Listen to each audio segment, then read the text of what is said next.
welcome to Ipso Facto. The world still mourns, in a brightly coloured diaper, the tragic loss of animal abuser, bus rapist and serial killer Bernie Hedgeclams, who sadly passed away last week of natural causes when down-on-his-luck alcoholic but dogged police detective Alan Lego embedded an axe in his face.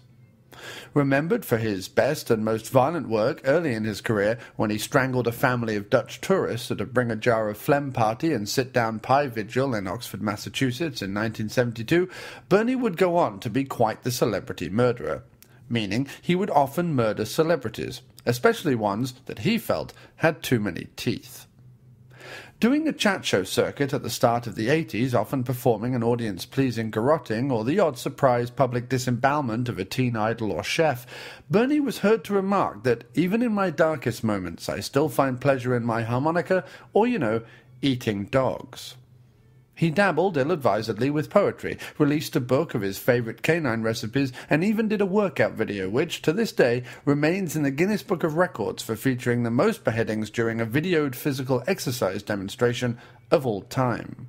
When Norris McWhirter showed up to present him with the award, his robotic green chimp men entourage came armed. After his album of country hate ballads in 1989, My God's Whiter Than Your God, Bernie retired from public life for a while and children could play outside again. Claiming that the demand for his judgmental, voices-in-his-head-driven murderous impulses was just too high by the time the Jerry Springer Show was airing regularly, he decided he needed a break. There's nothing worse, he said, than when an artist's work gets stale.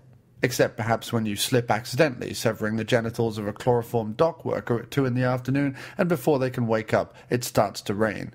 That's pretty much the absolute shits. Retreating to his woodland cabin, where he kept all the skulls and the tiny, tiny shoes, very little else is known about this almost decade-long period of his life, where you just hear the odd report that he had been seen in a built-up area stalking a breakfast show presenter with a ski pole, or jumping out and repeatedly punching a self-help book author in a fancy restaurant. Apart from these isolated, enjoyable episodes, mostly the public just longed for his glory days, when he would happily stab in the chest and neck a weather girl, or one of those twats that understands the economy and explains it loudly at parties, even when nobody's asked him to.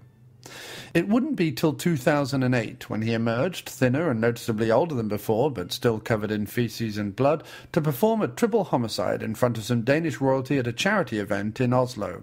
Treated to a hero's welcome on his return to Washington, D.C., cries of joy soon turned to shrieks of terror as Bernie, always the jokester, waded into the whipped-up crowd with a machete and a belt of hand grenades. After what was one of the single biggest mass slaughters perpetrated by a bearded man in a toga ever televised, producers and managers were flocking to sign Bernie up for a lucrative merchandising deal and the chance to get exclusive rights to his drug and wrath-fueled death binges. In 2012, Bernie claimed to have found Christ, cowering in a bookshop behind some pamphlets on dealing with an elderly bladder, and had shot him in the face with a bow and arrow. This attracted the attention of the bookstore clerk, a buxom, lively, and highly stupid girl by the name of Mary Fitzarse Trombone Doily, and the two fell madly in love. Well, after the stitches healed in the leg wound Bertie gave Mary before she could explain to him that she'd rather like to touch his dirty love wand. Thinking his current relationship status would have led to a lull in his repeated killings, children poked their heads around their living room curtains and waited with anticipation. Sadly, it was not to be, and by the time 2014 rolled around, Bertie and Mary had almost wiped out every single anthropomorphic insurance company mascot creator and the person who invented Tinder. Having been hunting him for half his adult life, Detective Alan Lego only caught up with Bernie in a rundown motel after Bernie had set fire to the person who let Miley Cyrus have a TV show and several members of the Benedict Cumberbatch fan club. Lego was actually officially off the case on account of being too damned handsome, drunk, and dedicated to his job. He didn't take no for an answer, however, and on that tragic day, the world lost a great entertainment killer.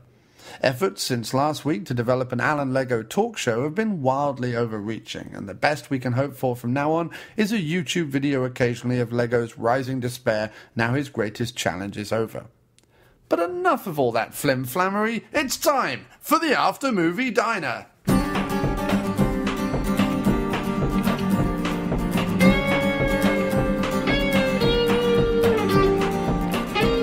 No, it's all wrong. It's almost twice as long as I can use, and the girth is almost unmanageable.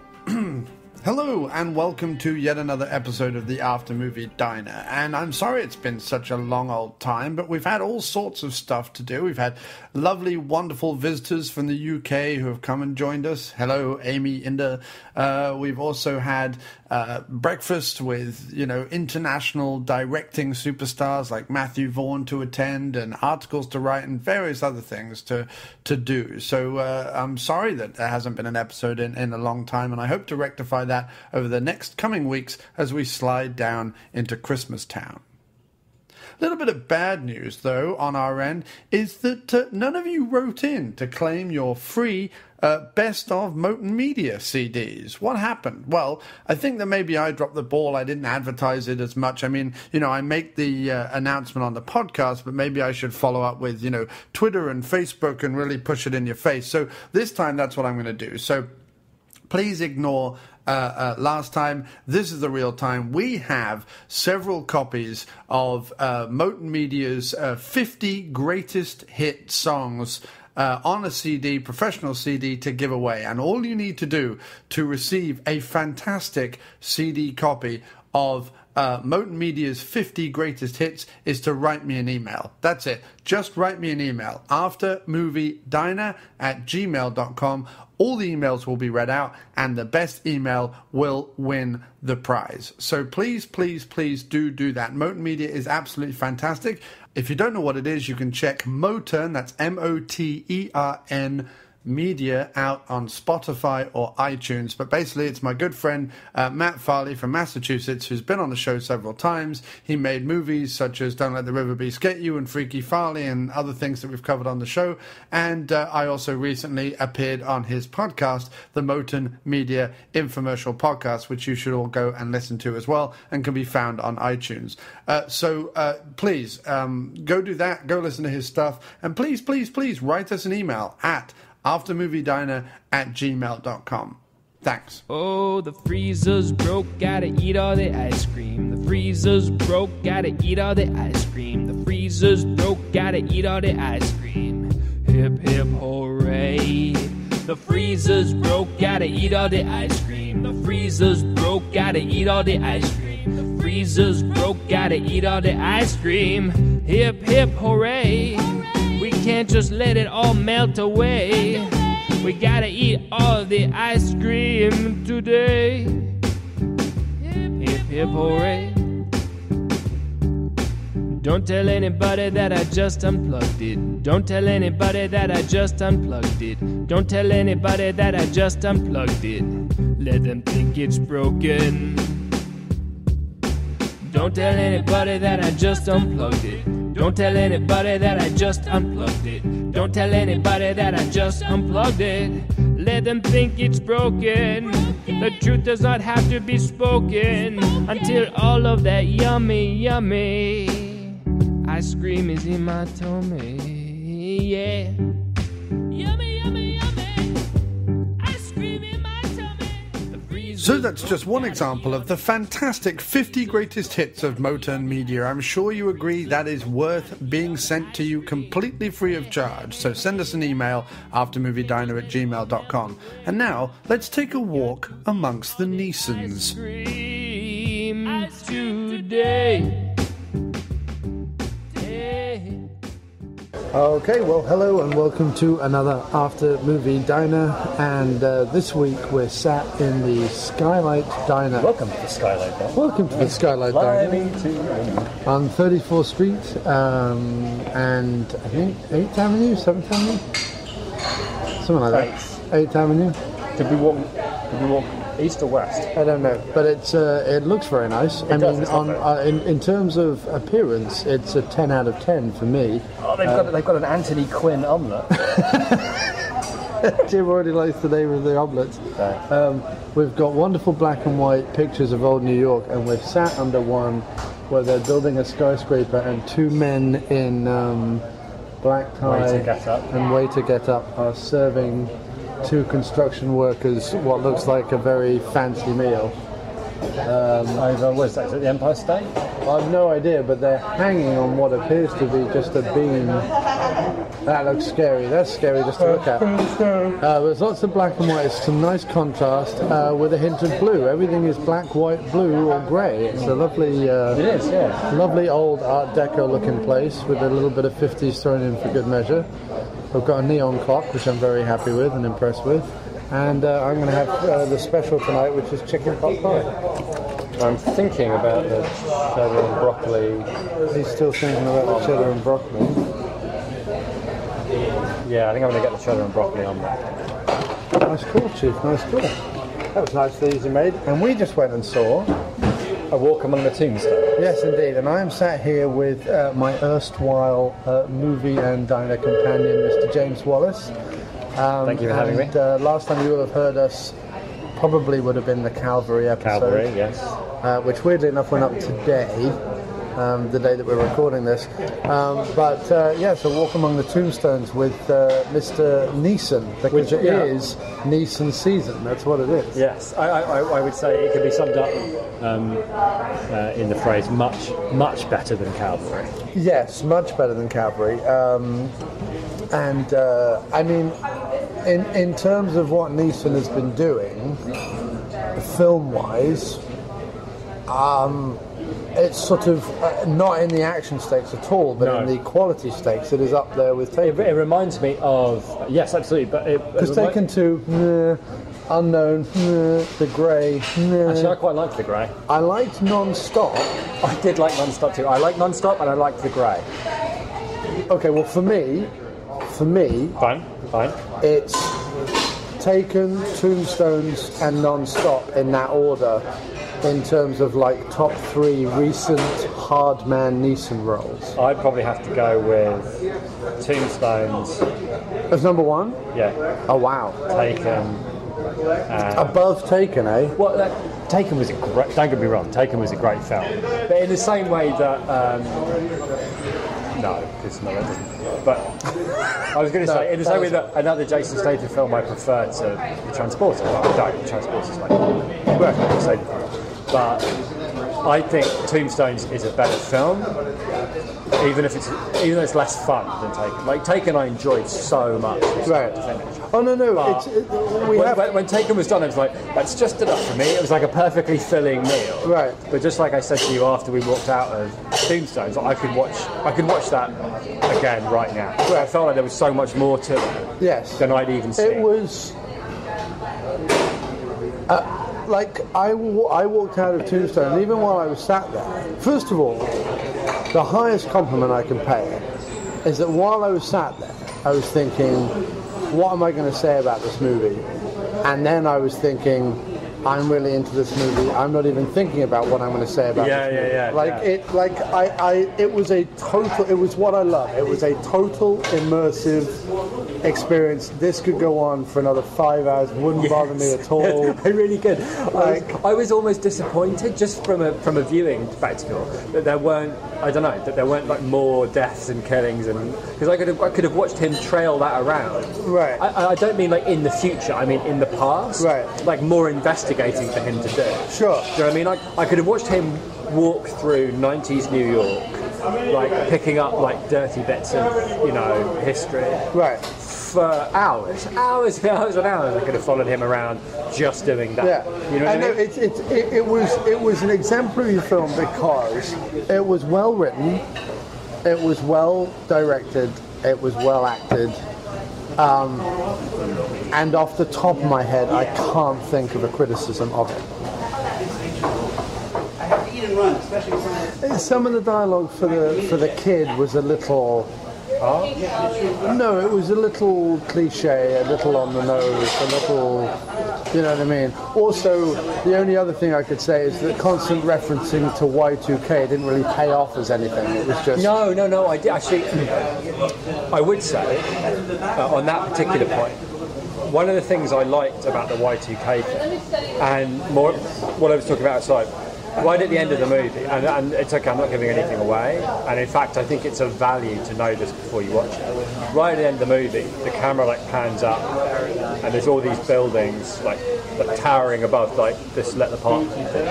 And obviously the image that's supposed to be brought to mind here is like, you know, tombstones, these huge tombstones. And then as it rises higher, you realise that, oh, that's right, this movie's set in 99, and there they are, the Twin Towers.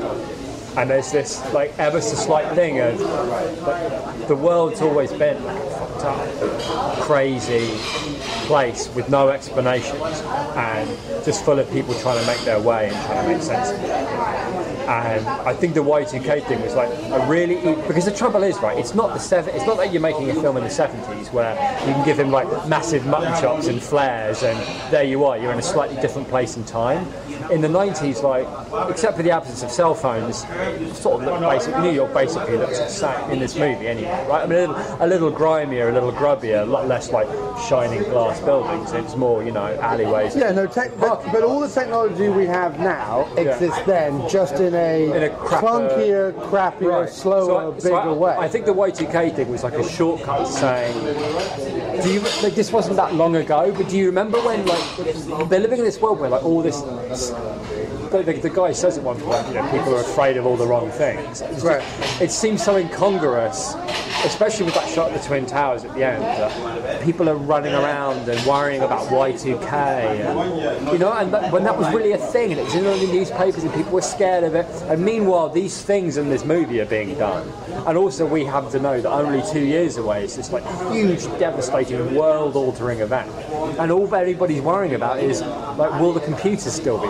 And when you think of it like that, I felt like it was a shortcut to grounding you in a time, which is why I wanted to go back and watch it again and watch it even more with that like ploughed into my head, because it wasn't until that final shot that I realised. This is why I have to say I absolutely love watching movies with you on occasions like this where there was a big visual metaphor that I completely missed. Well, because it was the end of the film, and like, yeah, but your idea that those buildings are tombstones and the whole movie's like Walk Among The Tombstones and the whole people are scared, like you tying all that in, that like elevates it again to like a whole other movie. But that's what I mean. Like, I'm sure there was loads of stuff through it that I totally missed, you know? There was one bit in the middle of the movie where they started talking about character names like in shorthand, and I was suddenly like, wait, am I meant to know who any of these people are? Oh, yeah. And then suddenly I caught up to it. But it was the idea that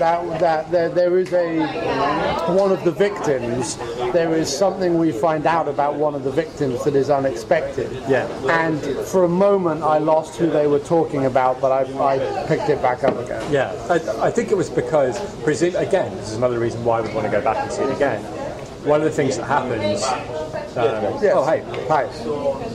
Yes, I'll have the chicken pot pie, please. We don't have it no more. Oh, you don't have that anymore? That was in the special. The special is gone right away today. Oh, man. All the specials? Okay, hang on a second. Let me have another look then. Sorry about that, Chief. So all the specials, or just that one? No, just the chicken pot pie. But there's also the Stay tuned, listeners. There's also the What will Crossy decide? We'll be right back after these messages. Hello, Joel DeBardo Twizzletits here, and I would just like to say a big thank you to some of the people who have reached deep into their pockets to sponsor, patronize, or donate to the After Movie Diner. And there may be some of you listening to this show right now who are thinking, you know what, these fellas do a jolly good job, and I would like to show my appreciation for the jolly good job they do all the time by flinging them a few shekels in some way or other. Well, there are lots of ways to do it. One popular way is to go to miscplumbingfixtures.bandcamp.com. That's MISC plumbingfixtures.bandcamp.com, and buying one of our many musical albums. Or indeed, you could go over to www.patreon.com, that's patreon.com/aftermoviediner, and become a regular patron to the show by donating just as little as $1 US, or indeed 70p if you're in the UK, per episode. And that's a fantastic way to support the show in an ongoing capacity. Lastly, some people have chosen to just go over to the main website, aftermoviediner.com, hit the little donate button there on the right and send some cash through. And to those people I would like to say a huge and hearty thank you. And those people are Eric Foster, Meg Landis, fantastic, Jamila Chase, thank you ever so much for your patronage, Robert Long, Leanna Chamish, just wonderful, thank you so much, Chris Salt and Jennifer Hurren, Mark Burns, Jason Roth, and Oliver Harris. Just a huge thank you to all those kind and wonderful people who have chosen to sponsor, donate to, or patronize the After Movie Diner. And I do urge everyone listening that if you want to follow in their footsteps, you go to miskplumbingfixtures.bandcamp.com, www.patreon.com, that's patreon.com/After Movie Diner, or just go to the main page, aftermoviediner.com, hit the little donate button. So whatever you choose to do and however you choose to do it, we will be eternally grateful, and it will keep the After Movie Diner chugging along nicely. Talking of which, let's get back to the show.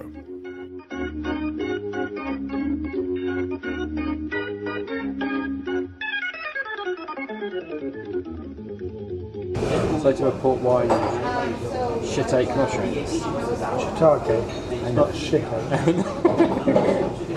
That's what you get after a particular. You're right now. Right, shit-ache. Okay, I'll have the chicken marsala then, please. What choice of potato then? Baked potato, mashed potato, or French fries? French fries, please. Any vegetables? Broccoli, peas and carrots, or corn? Peas and carrots, please. Soup or salad, sir? That comes with it? Yes. Oh, wow. That's soup. We'll have the soup. Unless you need the salad. No, I'll have the soup. Do you have a... Chicken and rice or a split thing? Oh, that's all? Matzo ball. Oh, matzo ball. Yes, please. I like matzo ball. Thank you. Cool. And I'll get the broccoli and cheddar omelette.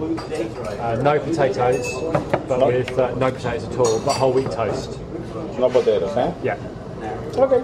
Great. Any drinks? No, not for me. Anything? No, I'm good. Okay, thanks very much. Anyway. So let's begin at the beginning. Sorry, yes, we should begin at the beginning. Neeson plays an ex-alcoholic, ex-police detective. He's not an ex-alcoholic. Oh, I guess he probably is, yeah. Well, he's been sober 8 years. He's been sober 8 years, yeah. Is what I mean. We see it becomes apparent, it's not spelled out, the film opens with the last day he had a drink, like the last drink he ever had. Now, again, now that I think about it, over to the last drink he ever had. Yeah. And what exactly, it's pretty obvious because like the film expects you to know certain things that, although you see what happens back then, the significance of that thing is last drink, you know that you're missing something. There's more to that story to be revealed. Right, which sadly is revealed in the trailer and really shouldn't have been. It's really annoying that that's revealed in the trailer. It's true, but on the other hand, when you're watching it, you know that something happened, and you knew that he'd done something.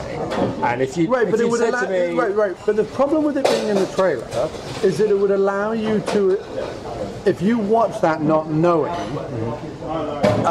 the result of the shootout that he had in Washington Heights. That is the focus of the trailer, seemingly to sell it on the back of its action credentials, which is really not the case at all. Because you know that, it doesn't allow you to experience the character the way you should. No, well, that's true. Although, arguably because arguably what he does, and the reason why he goes hell for leather over the last case that he's... the last kidnap case that he's dealing with at the very end of the movie. And the reason the whole 12 steps of alcoholism and all that is it's a little bit of a redemption. As is the kid that he kind of takes under his wing and tries to help out. It's a little bit of a redemption. That's true, but in terms of the reveal and the knowledge, I think what's most interesting about the whole story, about the fact that we don't find out what happened. I think if you... Another movie might well have stuck that in at the beginning to explain better why, because you are left for a little bit going, I don't understand why he left the police. I don't understand, because one of the best things about it, actually, now that I think about it, is that first whole half of the movie, it's all very morally ambiguous because you don't know. Because you're right, actually, you shouldn't know. Right, that's what I'm saying. Because you don't know. Was he just like? Because at the beginning of the movie, he just looks like, okay, he's a kick-ass cop, but he's also a drunk,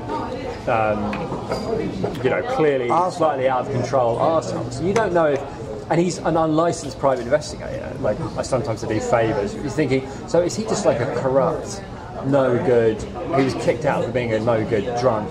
Right, and but now that's what I'm just saying. eking a living. Yeah, you're right. You're totally right. You're completely right. The fact that they revealed it in the trailer is right. Is absolutely. I'm sorry. What I was thinking was what's another interesting thing that isn't affected by that is how long it clearly takes Neeson to talk about it. Right. Even in the alcoholics, in the AA meeting, that's why we keep seeing clips of him in the Alcoholics Anonymous not talking about it and just giving them the pat answer of, I shot some hoods. You're right. That's why to reveal it in the trailer is like, man, they are so wrong. It does undermine it. You're right, because that whole first half of the movie, I'm thinking this is really enjoyable, and I could obviously, watch Neeson, be menacing at a cheese sandwich. Well, one hopes because there's 14 novels that they do more. I don't know. I mean, maybe they'll let, but like with something like that, it's like Devil in a Blue Dress. You're probably only going to get to do one, so you pick a good one and you try and do it complete. And I mean, first of all, what a great title for a movie, like an ace. Not only that, but it goes Liam Neeson in. Yes, A Walk yes, Among it was the so. Tombstones. The whole thing had I said to you while we were watching it, the whole thing had a feeling of like one of those mid-70s. That's how Neeson was selling it on the chat shows. He was saying it's not action, it's a 70s. I can imagine watching it with you, like when we were 15, like catching it like 1:30 a.m. on like Channel 4 or something. Like we'd catch it like at the beginning with him like sitting in the bar and we were totally hooked. And we talk about it for years. Yeah. And I think it's going to be one of those movies. It's going to be one of those movies that you'll catch on cable in like 5 or 10 years and you go, what is this film? This is acing. Yeah. Because it's so moody. And I love the beginning. I love how like he's working for like a no good drug dealer, and as far as you know at this point, he's also no good. But the people he's going after, because initially you're like, so maybe it all went wrong. Maybe they're like, because I thought initially that maybe they were DEA agents. Right. Maybe it's something like they're frustrated with not being able to catch the bad guy, and so they like take it out on his wife, who may be just as culpable for all we know. Like that could have been an explanation. Right. I felt like at that point, is Neeson getting in over his head here? Is Neeson getting involved in something that he's palpably not capable of dealing with? Is Neeson in over his head? You see, you would have made a much better trailer. Yeah, but you know what I mean? Like. A movie's got to be doing something right if it's asking you, is Liam Neeson over his head? Yeah. Like, that's good. But what I liked about it just slowly becomes like, you slowly get that thing where you start to realise almost the recent Neeson persona of sort of action, tough guy, can take care of himself kind of thing, almost threatened to undermine the movie because he needed to be a bit of a washed-up, schlubby gumshoe, is what he really needed to be. That's, you know what? That's true. But they do the right thing and have him. He doesn't go into a room and like martial arts a bad guy into oblivion. He actually gets his ass handed to him a couple of times during the movie. And you know what? That scene in the shed with the bird guy. Yeah. That was so funny, and only Neeson could pull that off. And it only works because you know that, or you believe that Neeson could do what he suggested. But you know what? On the other hand, actually, I think about it. One of the best things about like the ending is the fact that Neeson is, that's Liam Neeson, and he'll, hand your ass to you or whatever. Right at the end, you think that doesn't matter. Like the guys that he's dealing with, he only needs to be like restrained or like knocked out or something, like something relatively benign. Because it's not like Neeson versus 300 Albanians or whatever, where you're going, well, if they're going to put Liam Neeson against 300 Albanians, he's going to win, no question, right? Because otherwise it would be a very short film. But in that case, it's just him and one other guy. You're thinking, because if he loses this, he's not just going to get shot or die. He's going to. Well, that's terrific. Thanks, man. Hot food, see? There you go. Thank you very much. Have enough food. Thank you. Wonderful. But do you know what I mean? Like, so the fact that he's. I've just been handed I don't know how to even describe that. It looks great. I love the way that you asked whether it's white wine or red wine, and he said no, it was sort of brown. You're going, brown wine? Yeah, it's whatever you do not go into this or do not rent this or whatever whenever this episode goes up, but do not go into this expecting action Neeson, but do go in Private Eye Neeson, that's what you're expecting. Yeah, do go in expecting because Private Eye ultimately cool Private Eye Neeson. They reference Sam Spade and Philip Marlowe. I think one of the reasons they do that as well is because there's very little action in those movies. It's mostly those guys wandering around, asking questions and sticking their nose in. What I like is that all the action is up front in the movie because of the nature of it, and it's almost as if to say, look, there you go. Yeah. Now please just go with us. Well, but that persona that Neeson has, it does have value in that final scene because it's so meaningless. Yes. Ultimately. Yeah. No, you're right. Which I think is very cool. And there's a lot about. It's what I so want to watch this again. It's a lot like something like. Okay, it's not the same kind of movie, but similarly, when I got to the end of The World's End, I wanted to watch it again straight away because I felt like there was so much going on that I'd missed. Even though I'd been entertained from start to finish, there was so much happening that I'd missed. And just the same with this. I have to say, I love the way this was shot almost more than I love the way it was edited. There was a couple of bits where it was shot... He's a good director, isn't he, for a writer? Yeah, there was... Goes to show, Mr. McDonough, whatever the fuck your name was, it can be done. Yeah. Yeah, except Mr. McDonough achieved it with The Guard. Right. Just tripped up on his second movie. But, I'm sorry, keep going. I didn't mean to interrupt. But there was this weird sequence at the beginning where he was like doing the schlepping around the neighborhood trying to figure out what's what in what was meant to be Red Hook. And there was a really lovely shot of the phone booth right in the center of the screen and him walking up to it. And weirdly, it was like sort of then jump cutted and edited around some other really nice shots. And I was like, you could have held all those shots for longer and you could have not edited between them. You could have just held those shots. Right. Like, I know you would hate me to bring it up, but like someone like Jarmusch would hold the shot, you know what I mean? And you'd be really intrigued by the shot. Now, he would hold it way past your attention span, and you would be like, that's where you go, really, Jarmusch? Jarmusch is a prick. But, or Wes Anderson or someone would have like a really nice composition to the shot. And it had that aspect to it. It had a really nice, like, 70s... Yeah, that's true. Composition. Well, I just felt the editing didn't always help. Yeah. But I loved the way it was shot. I loved the him being very low down in the frame and the huge corrugated metal fences. I loved that at one point he walked past one that was like graffitied with Y2K. I loved the use of the frame, just the way they did it. The buildings being these like standalone buildings, like you say, like tombstones. These standalone buildings with nothing either side of them. Oh, yeah, I had noticed that. And him going in very much in the bottom half of the frame. Him never filling the frame. Him always being like either slightly off or just in the bottom third and stuff. It was really well done. I wonder if, with what you're saying about the editing, if he didn't get bullied a little bit, because he is pretty inexperienced. I think he's only done The Lookout other than this. Right. He's mostly a writer. Right. And he wrote Outside, which the more I see his stuff, the more I realise how great that movie is in large part to his script. Right. I love The Lookout. It's such a great film.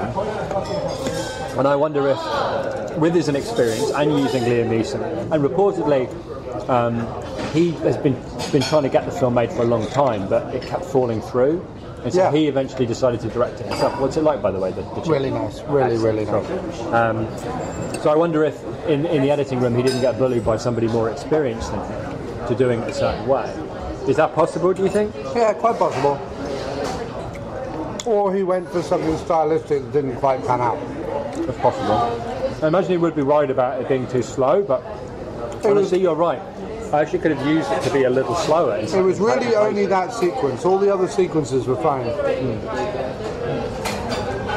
I love the rain thing. That the rain. It rained all the time. That was so good. But, I want to go back. And the soundtrack. Oh, that like booming, purposely 1940s sounding soundtrack. Was I need to go awesome. back. See, it was really great, but I had no point did I go, oh wow, it was just took me because to the you were movie. so absorbed in the film. Yeah, again, another reason to go back to it. But the rain thing, when the kid says, I just, when they're in the library and the kid's I just like to coming out of the rain because I like the sound. Yeah. And obviously you find out later there's more to it than that, and obviously there is even at the time. But there's also a thing of, that's cool to come inside because it would make a great sound in that big library. There were the idea of rain elements- being dangerous, like the rain is dangerous to all the danger, all the bad stuff happens in the rain. yeah. There was a couple of weird bits, like I don't know why when they saw the daughter, we suddenly got a kind of slowed down. Oh, I know why. It's weird. It's interesting because, well, I don't know why, but it's the same with the beginning. When you have that really unnerving thing, it's like beautifully lit, and her hair is golden, and her skin is soft, and these loving hands on her. Now that was a genius sequence. Right, because you know what it is? That was a genius. Same with the girl walking across. It's like, for just a few seconds, you're in their head. Like, that's their world. Right. And what they're doing to her looks like that. When they see that girl walking across, it's like this thing out of a movie, like a romantic comedy, where the girl walks across the street. But it's someone was saying to me deeply the other day. I unnerving. was talking to someone the other day. It might have been the editor of Diabolique,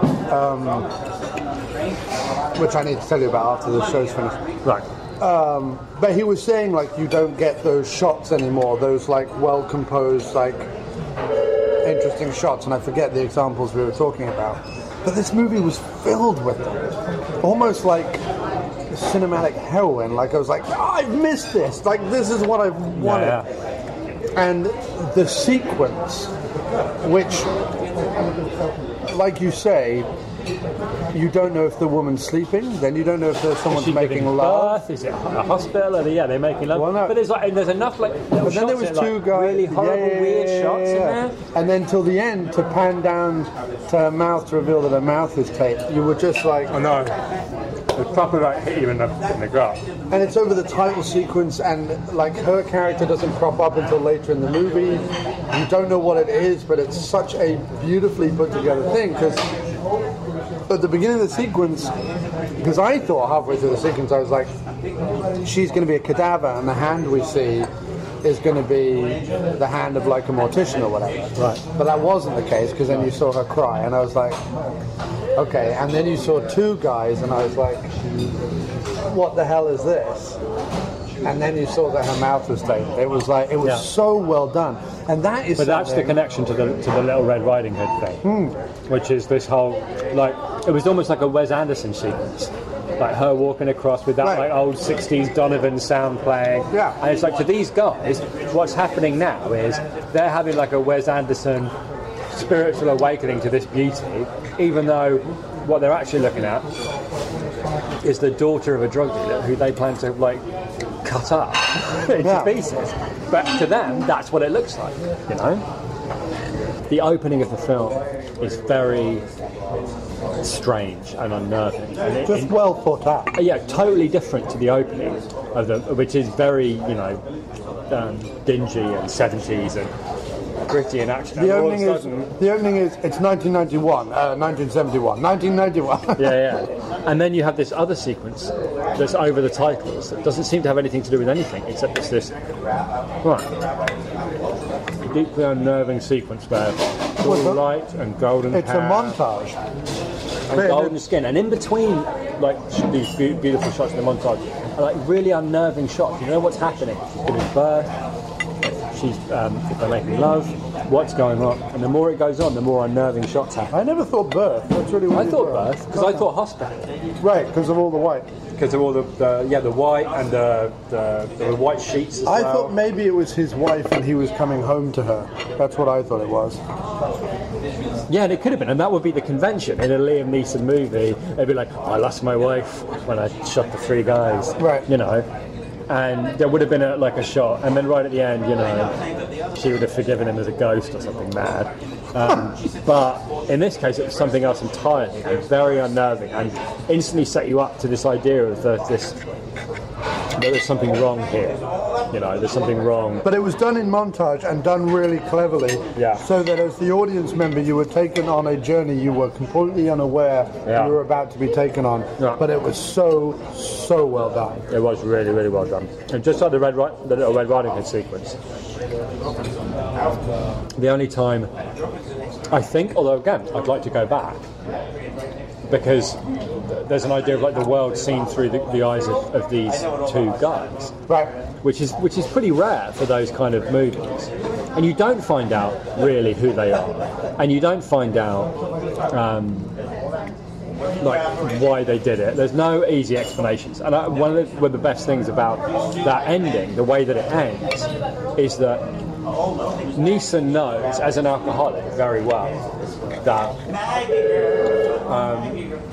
the one thing an alcoholic would do to justify their destructive, hurtful, bad behaviour would say, I just wanted to, there's always a reason, there's always something they wanted to do, and by putting the word just in, they're like, or only, I forget which, I only wanted to, I just wanted to. It's minimising how harmful it is, and how harmful they know it is. It's where it starts off as a simple thing, and then it just gets out of control, and I'm swept up in it. And that was very interesting. But you never found out where they got the files. You never found out where they came did. from. You found out where they got the files. No, you didn't. No, he did. They took the files off the agent they killed. The female agent they killed. Neeson said at one point he did. He said, because that's the whole scene when he showed up at the drug dealer's brother and he'd been painting his wife naked.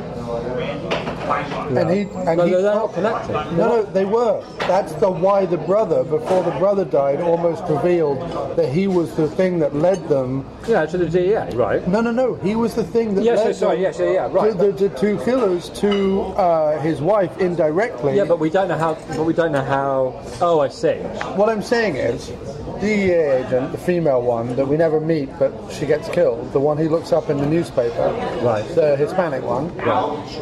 She is killed. Right. They steal the files. They find his brother, the druggie's brother, in the files. Through that is how they found the wife, who is the first one that Neeson is called upon to. I'm not sure if that's true. That's exactly what Neeson tells him. That's why the druggie brother is so guilty. That's what the druggie brother tries to tell his brother at the end before he dies. No, I understand that, but I think that's exactly what Neeson tells him. I understand what you're saying. I do, but I think what all Neeson says is wherever they got the files from, his name wouldn't have been of interest to the DEA. The DEA would have known nothing about him unless he put them onto him. No. I think it's all one case. They get the files of all one case, and one of the people in the case is they got the files from the agent they killed. But why? Okay, let me ask. I don't think so. Or maybe they do. I'm telling you, that's exactly what Neeson says. There's even a line of dialogue where he says they stole her files. That's what he said to the brother in that painting. Okay, I see. Okay, fair enough then. Okay. You're right, the druggie brother gave up whoever to the DEA. But the only reason his brother's name was in the files that he was carrying was that he gave up the name. But they stole the files off the agent they killed. That's the way it all... Okay. So I give your name to the DEA, right? Your name goes in a file of the DEA, right? Right. This DEA agent is focused on by these two killers. The two killers kill her, take the files. But who's the girl that dies? Who's the girl that dies? The agent dies first, and then the one in the cemetery dies. Yes. Everything comes from the one. Everything comes from. I see. Okay.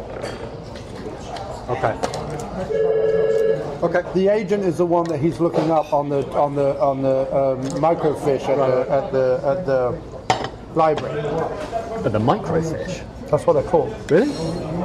Those films that you put. I thought it was microfilm. No, microfiche. I used to have to log them and stock them in Las Vegas. Oh yeah? Just in case Liam Neeson walked in and needed to find. That's cool, I didn't know you did that. Mine was architecture, not newspapers, but it was for city planning. I see. And this was in what year? This was in 07, 08. So why were they on little films and not on on the Because that's how everything's stored. Really? Governments still need to have hard copies of everything. In case Y2K. Right. Interesting, I didn't know that. It's only us lot they let us have fucking digital versions of everything because none of it matters. Right. But they need to have like fucking zoning and fucking land ownership. Things that can't be altered. Right.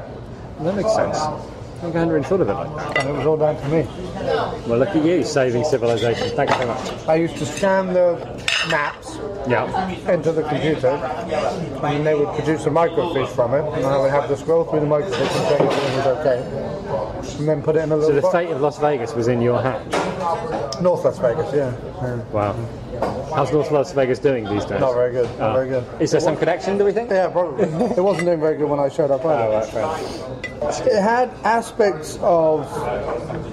What I liked about it as well is it had aspects of Seven and it had aspects of Zodiac, and it was like a really good Fincher movie without all the hullabaloo that Fincher tends to have nowadays. Yeah, I don't know what... we can get into a whole discussion about that, but I have to say, I think for a guy who... he's obviously passionate about the books, and he's obviously passionate about getting the story made. This movie. Yeah, and obviously, wrote what he felt was a really good script that deserved to be filmed, and couldn't get anybody interested. Until Danny DeVito and Michael Shambo showed up. Right. Presumably from his Out of Sight days, because they produced Out of Sight. Yeah, Jersey Films. Right, there we go. And they also produced Pulp Fiction. Oh, well, there you go. Yep. But I would say, for a guy who clearly took on the act of directing it as in desperation, way to keep the money down, I'd imagine, did a really terrific job. Yeah, it wasn't self-indulgent. Certainly the dialogue could have been more self-indulgent. There were stylistic flourishes, but they completely fit within the genre. They did, yeah. There was nothing within it where you were like, why am I watching this and why do they do that? Why does this matter? Really and the characters were all... The drug dealer guy, he's such a Marlowe character. That guy who's, he's a bad man, but he's a bad man who's had his heart broken. And wants Marlowe to help him out, And who was also thinking of going clean and, starting up an internet business. That's right. It's very... If he'd run a casino and his best gal had been, you know what I mean? It was, right. I hadn't even thought about that. And again, I'd like to go back and see how many of the characters are kind of... Although Marlowe never really works with the little kid, there are plenty of little kids throughout Marlowe movies where the little kid helps him, or someone with a little kid helps him. Selling him a paper. And also, the waster who runs his apartment building is so much like his shoeshine boy or whatever. Yeah. But also utterly crap. Right. Self-involved. Not that thing of the guy that helps Marlowe out. He's a good guy. He's kind, and he looks after Marlowe because he likes him. And he'll even take a bullet for him if he needs it. This guy wouldn't take a bullet for anybody. No. And he won't even give him accurate messages. He gets his name wrong, and he says he didn't leave a message. But then he did. It was great. It was nice little subversions, but not for the sake of it, just for a giggle. And finally, his cheap apartment looked like a cheap apartment rather than here is the New York idea of what a cheap apartment is, which is like brick walls and fucking wooden staircases. It had really boring windows. Yeah, it was just a standard, grubby walls, and it was great. I loved how he kept his coat. I thought that was terrific. He kept his coat. He must have been thinking, I have to put on my battle armor. Is it just going too far? Like the director goes, is this going too far? And then he must have thought, fuck it. It's brilliant. And he was right. If it had been all like that, it would have been too cartoony, but it wasn't. But did you realise that he wore, up until that, he wore his brown corduroy jacket, his blue scarf and his roll neck almost the entire movie? Yeah. There was no period of him sleeping. No. He looked like my dad in the early 90s. Like my dad used to dress like that in the early 90s. Yeah. The brown corduroy jacket and the roll neck sweaters. He did. He looked just like my dad. But once you never saw him sleep, it would just cut to But I was great about the final presumably scene. the next day, Yeah. innocuous street in New York, and then Neeson would walk onto the sidewalk in his brown corduroy, and we were off again. Anything else for you guys? I'm alright. No, we're good, thanks. But that was why that final shot was so great too. And again, that hadn't occurred to me because Marlowe often gets woken up in the middle of the night, and quite often roused by police or a phone call or something, or is about to go to bed. Like bed and sleep and rest is like a big thing in noir. Like they're either going to bed and then there's a woman in the bed, or they're woken up, or they're knocked out and like wake up in a druggy stupor. But that idea of like being fallible is like a big needing. And also the story not being over till it's over. Yeah. There's never a respite in the story. Yeah. There's never a bit where Marlowe goes, well, it's gone cold, so I'm just going to sit around for the next 5 days. Yeah, until something happens. Yeah, you're right. Yeah. But that final shot was really effective. And the cartoon thing, which again I only put together because I was going, oh yeah, that's nice. Because I thought it was nice. He didn't draw a picture of Neeson. He drew a picture of himself. That was nice, and especially since it made you think about all the pictures before of like robots and people struggling, and it's like pain and trying to figure out how do I be strong. I think with Why the Robots, trying to figure out how do I be tough. You saw all this stuff in it I didn't see. You know what I mean? No, but I didn't until that final thing. Just like the Twin Towers, that the picture of him that he drew of himself as a superhero. Like brought all those other like scratches, because none of like in any other movie, like the picture the kid drew would be like it would be like a throwaway gag, or it would be like a picture of his mum or his ideal whatever, But it would just like or him and Neeson like solving a case. Right, but it would be like they were proper like little scratchings and scribblings on the corner things that didn't make much sense, but there were like figures in there struggling to escape from like a quick. There was one struggling to escape from quicksand. There was a robot. Who is he? Is he a victim? Is he like invulnerable? All these things he's trying to figure out. How do I play the fact that I am in the rain? That rain is deadly to me. How do I figure that out? And then to draw that picture at the end was like the one thing, because Neeson might have looked back on the whole thing and what did I really do? You know what I mean? Like I put stop to it, but I think he would have wrestled with. There's the point about alcoholics is you're not, like when the guy turns up at the meeting and says, I've only been sober for a day because I slept, and Neeson says, oh, that's okay. It's total forgiveness because they know that you just got to keep trying. That's all there is. And that's why he wanted to get the guys arrested, and like that's what you're supposed to do. That's the 12 steps. And I think that's why I really want to watch it again. But I think what happens at the end with the 12 steps is more about him and what's happened and the people that they might hurt, and the fact that that this guy won't ever stop. That even after everything has happened, even after his partner's dead and it's all obviously over, all he's seeking to do is justify. There's no great moment of this is what I've done, this is who I am, I need help. I was worried it was going to go a bit 8mm at one point. Yes, me too. I'm really glad it didn't. Yeah. You're right. I was worried about that bookshop thing when they went down the bookshop. But in the end, the video shop. Sorry, yeah. In the end, that was what was cool about that was there was this feeling of this like hidden New York, like that it moved around the video store.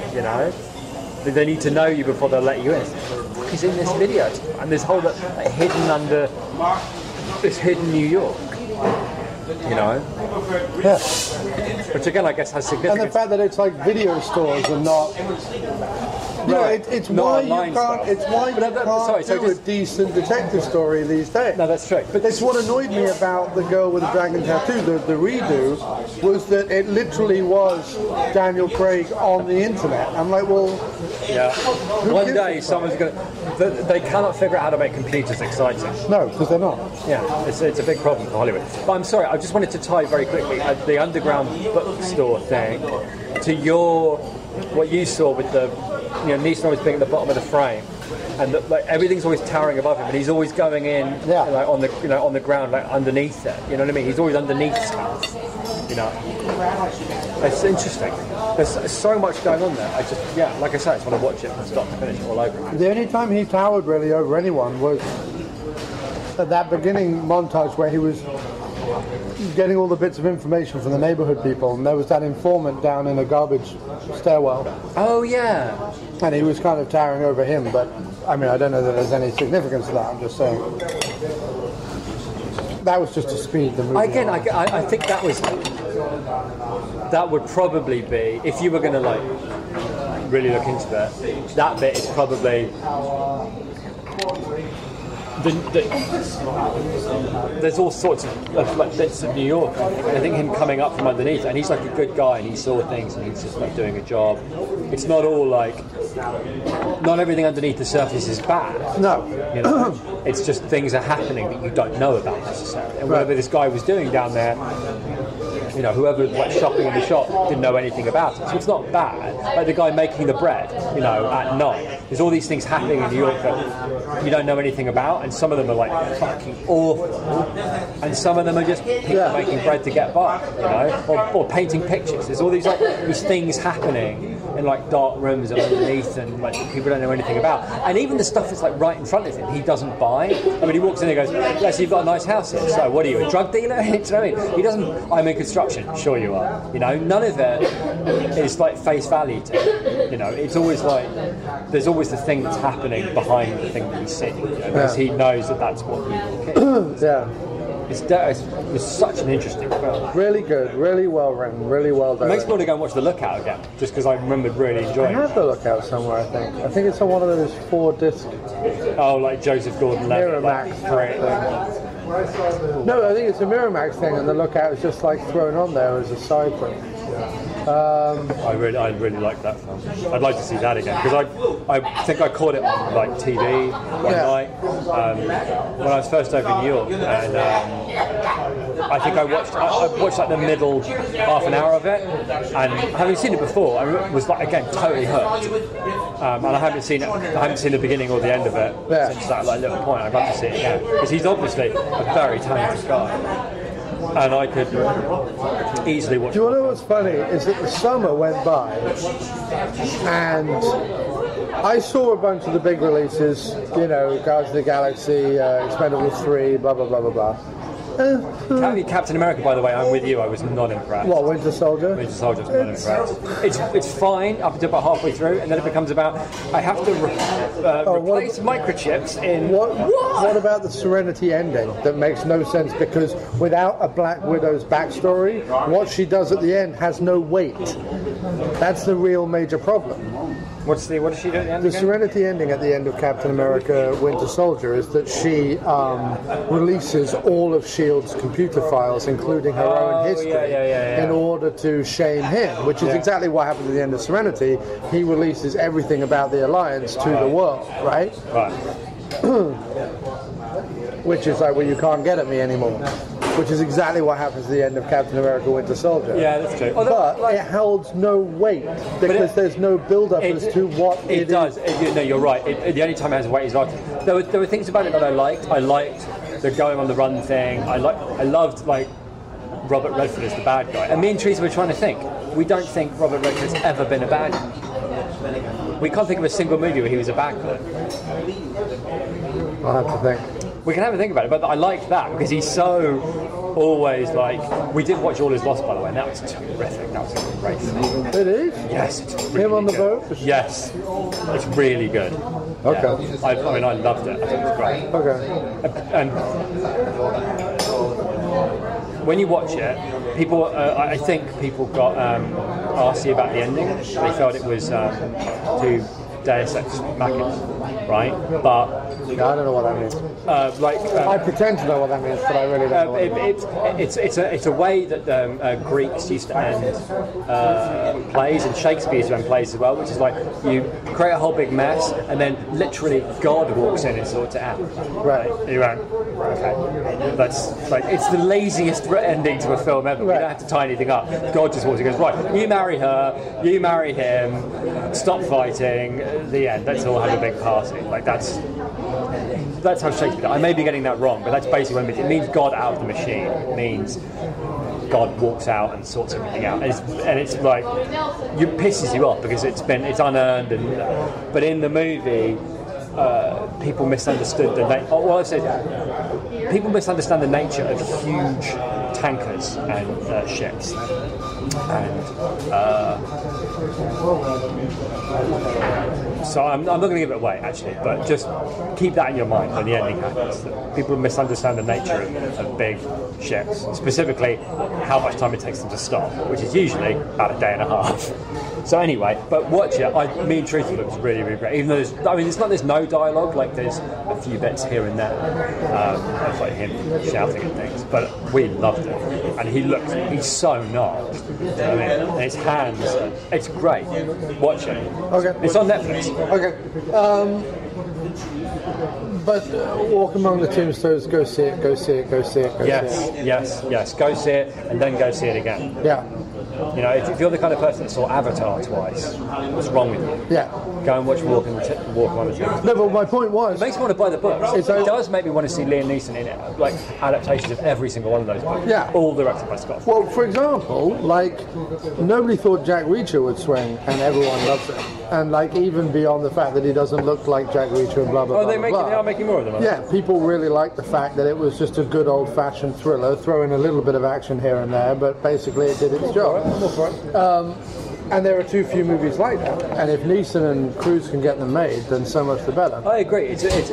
What's weird about it, even though it had like the 70s feel, it was a throwback to the 90s, because there were little films like that knocking around. Right. That were really fun. And I think that... because the 70s became cool in the 90s again, you know? My point was, though, is that I sat and watched all the big releases this year, and were fairly... No, I've been underwhelmed. By them, right? And then I saw Tusk, and I saw this, and although I'd already seen it because I have the Blu-ray, I watched Zero Theorem, Thanks very much. which just came out this weekend, although I have it on Blu-ray, thanks to Paul. And every single one of them, considering they're all relatively low budget, relatively indie, and they've been like stuck into this netherworld of we're not going to release anything for a couple of weeks kind of vibe. Yeah, they don't know what to do.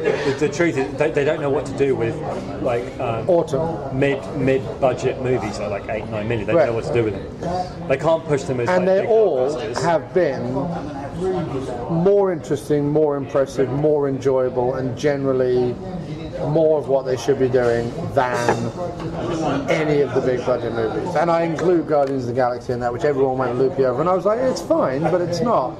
No, I suspect I'm going to feel the same. Like Captain America suffered hugely, I would say, from the fact that we started a bit late and we stopped, and we watched like the last half hour, last 40 minutes the following night, and a lot of the goodwill that had built up by being quite exciting and going on the run, and some of the action seems quite fun, and it lost a lot of that, especially since like it's all built up as a fight between Captain America and Winter Soldier. In the end, it wasn't really one. It was like Chip pointed out, it was like Halo, the game Halo, where it's like there's no real story. You've got to get to like 3 different ships and swap fucking.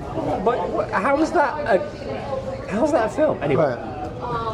But yeah, it might have. I mean, it was okay, and I think I'll feel the same about Guardians of the Galaxy. The problem with the Captain America sequel was the fact that it was all clearly built up to tear down S.H.I.E.L.D., and that's all that fucking mattered, because that is clearly whatever matters to Marvel, the next step, right? Because this big machine is now just fucking moving. And I think we're going to find this more and more with Marvel movies. It's why Iron Man 3 continues to be really interesting, because what he does at the end of it is basically quite happily shuts the door on that trilogy if he wants to. And it feels less like the machine moving along and more like Downey Jr. and Shane Black going, well, look, there you go, there's your Iron Man 3, you know, and then walking away from it. Yeah. And judging by the negotiations going on over Iron Man 4 and Avengers 2 and 3 and blah, blah, blah, blah, blah, I imagine that it was very much like, you know, sorry, my movies are the ones that are actually making the money for you. I will be doing this ending, and thank you very much. Whereas Iron Man 2 smacked to me of, we've got to get from A to B, and we've got to get there, and okay, we'll let these guys do the action that they want, because there's some very kind of like visceral, real action that wasn't based on CGI throughout the movie, and we'll let them have like introduce another character, the Hawk guy or whatever his name was. But ultimately, the biggest failing of the movie is that you spend so much time with him and Black Widow, yet we haven't had a Black Widow solo movie. They haven't done it. And we haven't had any flashbacks, and we haven't had, apart from like one scene in the Avengers movie where she briefly talks to Hawkeye about like they were in the, you know, Russian whatever for like 30 seconds. She discusses some shady past that's never really discussed upon. Considering you spend so much time with her, she tells him nothing. She tells the audience nothing. But then the big ending I'm meant to be emotionally invested in is that she reveals everything of her past. You know, at one point Robert Redford says something about what, even Chechnya or whatever it was. And she kind of pauses for a second and then carries on and does it anyway. And it's like, but none of that means anything because I don't know who she is. Yeah, no, that's true. That might be why the ending was very satisfying. It's okay to have her as the, much like River in Firefly, much like, here's the one we're going to have a question mark over until the films come around to the right point where we can answer that. But they just blew that. Like, it's all right having her in Iron Man 2 and having her in the Avengers and having her in Captain America, because you can like spread the seed of what ifs throughout it. But if you have all that stuff revealed at the end of it, like, I mean, I'm sure they know what they're doing, but I mean, it just seems like they're tearing through incidences, like, oh, we have to disband S.H.I.E.L.D., so let's tear through that moment. And it's like, well, hang on a second, I'm still watching that. Like, what have you? Yeah, I know what you mean. What have you gone and done? Well, it wasn't that good. It wasn't that good. It was fun for a while. And the Winter Soldier being Bucky, I was like, sorry, was I meant to care about that? Like, was I meant to know that? Yeah, Therese had to keep asking me all the way through the movie. Who's Bucky again? You know, it's like, and I was like, I think he was the one with didn't he? No, the only reason I knew is because I read somewhere that the Winter Soldier was his mate. That's the only reason I knew. If I hadn't, I'd be like, I rewatched the first one again, and I was like, yeah, they're mates, and then he dies halfway through the movie, presumably, falls from the train. We see no more of him. Also, I'm not sure if I was Toby Jones and I'd uploaded my entire consciousness into a series of computers that had lain in like a secret underground layer for decades and decades and decades. The first thing I did would be to call in an airstrike on myself. Oh, we'll kill him this way. Yeah, no. You're not going to kill him, are you? So you already done is commit suicide. You're a computer. You should know better than that. All right. Well, anyway, but I would agree with you. I've been distinctly underwhelmed by the big films, but I am very much looking forward to Zero Theorem. I don't think I'll be disappointed, even though we do disagree about Parnassus.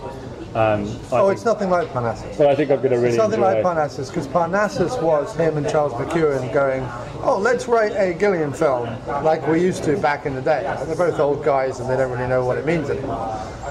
So it's very like, here's a bit of Faust, and here's a bit of Time Bandits, and here's a bit of whatever. We're just kind of, that'll do.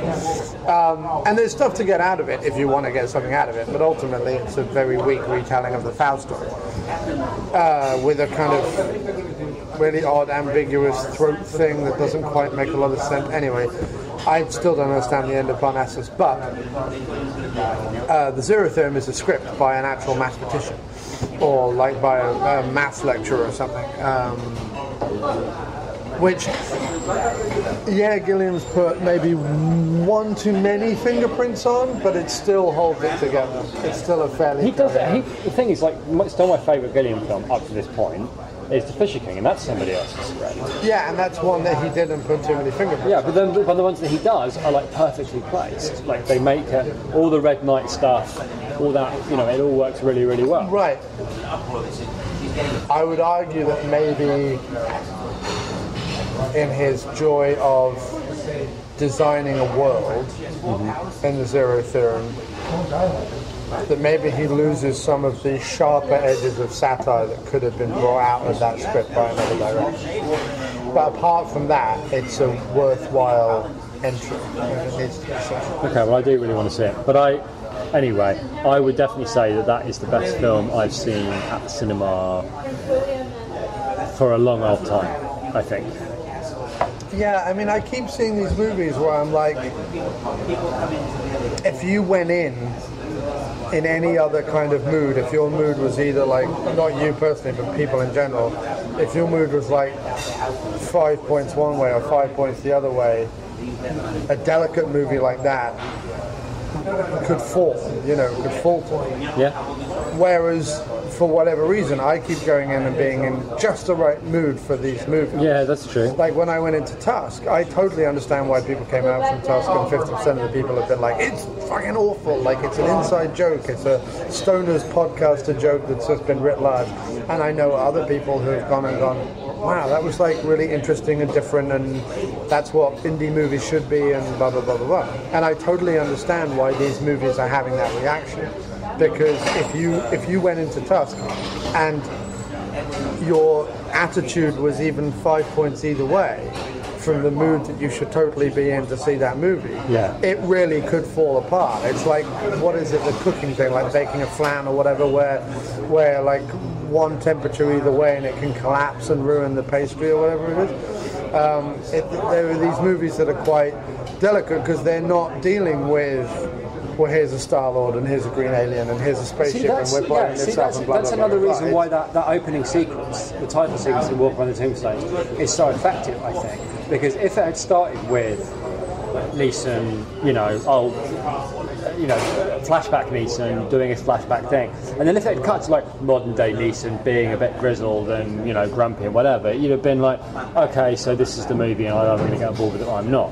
But sticking that really disturbing opening sequence that you're all the way through trying to kind of vaguely figure out, is this significant? Because there's too many things that are like catching my eye and striking me for it not to be significant, but I don't quite know what it is, and the longer it goes on, so it's totally taking you out of like Neeson. Oh yeah, because when we first met the drug dealer and he had the painting of his wife on the wall, I was like, but the woman in the title sequence was blonde. Yeah. So what's going on? Right. So what's nice is it kept you. The reason I think it draws you in is because you're kept off balance for like at least the first 45 minutes until it becomes apparent that Neeson's actually quite a good guy and they're definitely bad you guys. have to. But up to that point, you you're have not really to sure like what's going detective on. movies. Yes, you do have to like. And I went in there tonight going, just give me detective movie, like give me. It's a lot like one of Benji's favourite films. One of Neeson's really early ones, where he's a private eye in Brighton. Never heard of it. It's very good. It's a bit more like, as a private eye, he's maybe not such a great guy, and maybe he's a bit more of a grubby divorce-taking private eye, getting mixed up in something bigger than he is, like they do. What was it called?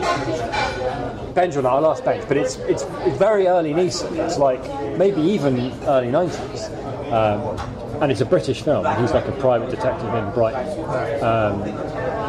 I can't remember what it was, but I think you'd really like that because that's an old-fashioned warrior detective film. But I love those. Yeah, me too. It's one of the reasons why, one movie that keeps coming back to me and I keep going, God, that's a good movie, is Bob Hoskins and Mona Lisa. Yeah, I love that because film. it's a detective movie. Yeah. Like, yes, he's an ex-con, and yes, he's not a detective, and yes, he's reticent, and yes, you know, he lives with Robbie Coltrane, and there's this whole thing. But it's a detective movie. Like he goes down into the underworld to like figure stuff out. Right. And the closer he gets to stuff, the like just darker and more twisted and fucking weird and mental it becomes. Oh, now I just want to see Mona Lisa right now.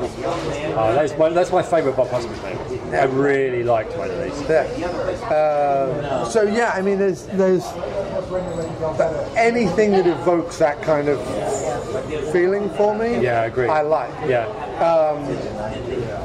And they're a really delicate act because, you know, the end of this could have really been overacted. I mean, you look, for example, 8mm is a perfect example. Yeah. 8mm is a great detective movie up until a certain point when he's on the phone with the woman going like, tell me what you want me to do, and you're like going overblown about like, do I kill this person? It was a good script. I'm sure it was. Ruined by Schumacher. It was the guy who wrote Seven. It was the second movie.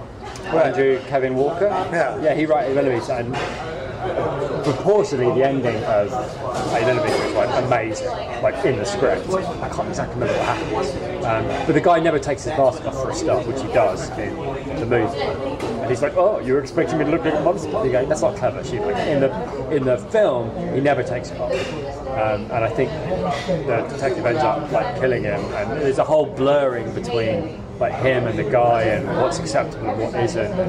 It's interesting. And the fact the guy never takes the mask off, it's like, well, who even is the guy? It doesn't even matter. Right. And anyway, so that's an example of a film where good script ruined by director. And this is one where a guy went, well, if I'm ever going to get it made, I'll have to direct it, and did a really great job. I mean, I bet Andrew Kevin Walker could have made an 8mm that we would probably not soon forget, because I imagine that guy's imagination, like, unleashed, also would not be pretty. Cage, not a good. No. Back in LA, I'm listening to you guys talk. Yeah. Are you producers? No. Oh no, I wish. No, podcasters. In LA, we'd be producers. Yeah, no, we're podcasters. We do a film review program.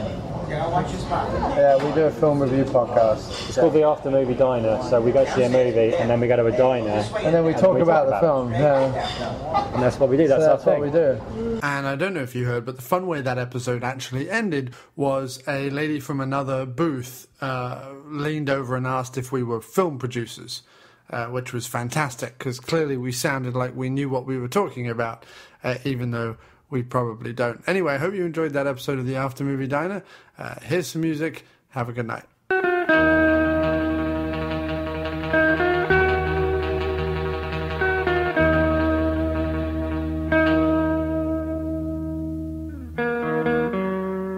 The music you're hearing is by the wonderful Glenn Barnes, brother to the very great but late Don Dola.